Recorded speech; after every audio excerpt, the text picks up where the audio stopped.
रोजच्या भाजीला किंवा आमटीला आपण दाण्याचं कूट, गोडा मसाला किंवा ताजं खोबरं, कांद्याचं वाटण असं काही ना काही वापरतोच.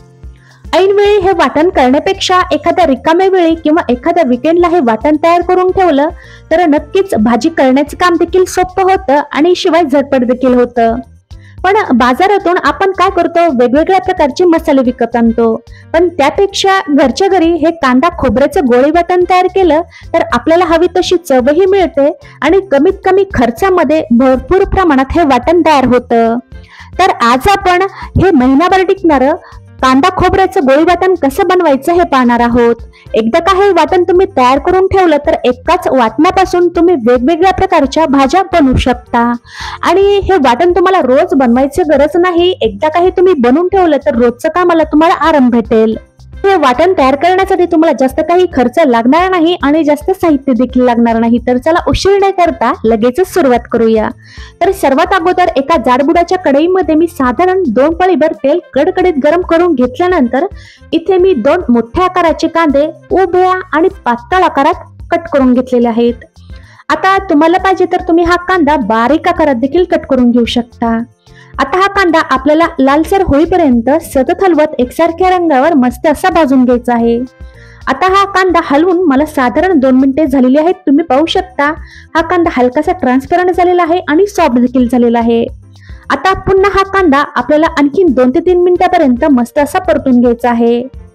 आपण रोजच्या भाजीला हे वाटण तयार करतो, पण रोजचं वाटण तयार करण्यापेक्षा तुम्ही जर एकदाच हे वाटण तयार करून ठेवलं तर तुम्हाला रोजच्या कामाला आराम भेटेल आणि तुमची वेळेची देखील बचत होईल.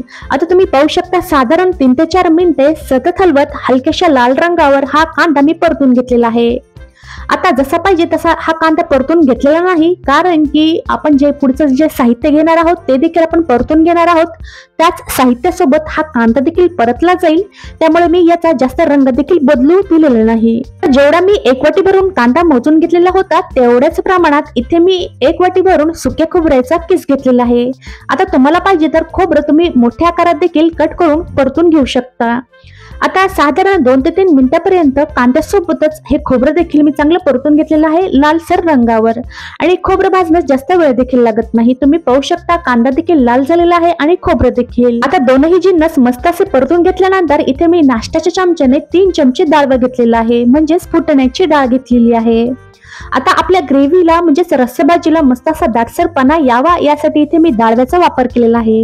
जर तुम्हाला इथे डाळवा वापरायचा नसेल तर त्याऐवजी इथे तुम्ही शेंगदाण्याचा देखील वापर करू शकता, किंवा तुम्हाला जर हरभऱ्याच्या डाळीचा वापर करायचा असेल तरीही तुम्ही इथे वापर करू शकता.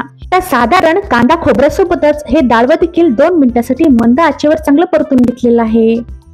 आता सर्व साहित्य चांगलं भाजून झाल्यानंतर इथे मी गॅस बंद केलेला आहे आणि हे आपल्याला सर्व मसाला गार होण्यासाठी ठेवून द्यायचा आहे. जेव्हा हा मसाला पूर्णपणे गार होतो तेव्हा तो हलकासा क्रिस्पी बनतो, म्हणजेच कुरकुरीत बनतो.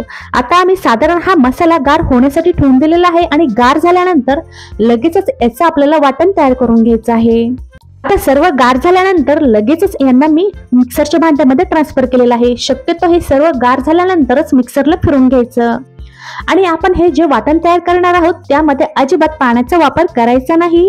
जर तुम्ही यामध्ये पाण्याचा वापर केला तर ते जास्त दिवसासाठी टिकणार नाही. आता हे सर्व जे आपण परतून घेतलेलं साहित्य होतं ते मी ओबडधोबड असं मिक्सरला फिरून घेतलेलं आहे.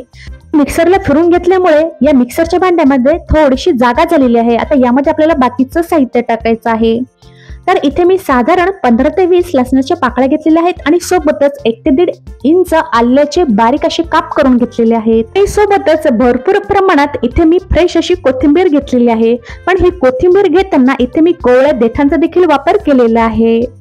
आता जे काही साहित्य घ्यायचं आहे ते थोडंसं शिल्लकच आपल्याला यामध्ये घ्यायचं आहे, जेणेकरून आपलं वाटण हे महिनाभरासाठी तयार होईल. आता कोथिंबीर आणि अद्रक आणि लसूण टाकल्यानंतर हे पुन्हा मी ओबडधोबड असं फिरून घेतलेलं आहे.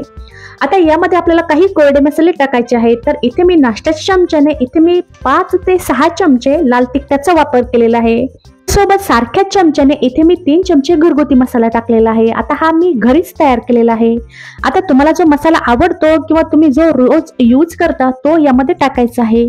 आणि सारख्याच चमच्याने अर्धा चमचा हळद टाकल्यानंतर एकदम बारीक आपल्याला हे मिक्सरला वाटून घ्यायचं आहे.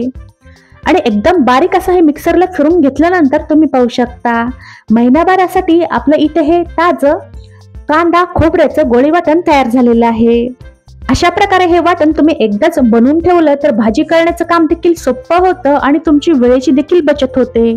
तर अशा प्रकारे हे भरपूर प्रमाणात वाटण तयार करून ठेवलं तर हे वाटण तुम्ही महिनाभरासाठी स्टोअर करून ठेवू शकता आणि हे वाटण एकदा का बनवून ठेवलं तर ते फ्रीज मध्ये स्टोअर करून ठेवायचं आहे। आणि आयत्या वेळेस भाजी बनवायची झाली किंवा जर तुम्हाला घाई गडबड असेल, तुमच्याकडे वेळ नसेल तर झटकीपट हा मसाला बनवून तुम्ही मस्त अशी चविष्ट टेस्टी भाजी बनवू शकता। तर अशा प्रकारे कमीत कमी खर्चामध्ये आपलं हे कांदा खोबऱ्याचं गोळी वाटण तयार झालेलं आहे। पण ती भाजी बनवायची आहे, ती भाजी बनवताना फक्त तेलामध्ये मसाला हा मस्तपैकी असा परतून घ्यायचा आणि भाजी तयार करायची आणि चवीपुरतं सगळ्यात शेवटी मीठ टाकायचं। तर अशा प्रकारे आपला हा मसाला आपण यूज करू शकतो। आजचा व्हिडिओ तुम्हाला नक्कीच आवडला असेल, मला आशा आहे। जर आजचा हा व्हिडिओ तुम्हाला आवडला असेल तर व्हिडिओला लाईक आणि जास्तीत जास्त शेअर करा आणि तुम्ही माझ्या चॅनलवर नवीन असताल तर सबस्क्राईब करायला विसरू नका। सोबतच बाजूला असलेलं बेल आयकॉन देखील प्रेस करा जेणेकरून माझ्या येणाऱ्या नवीन व्हिडिओचं नोटिफिकेशन तुम्हाला भेटेल। तर भेटूया पुन्हा एका छानशा व्हिडिओ सोबत।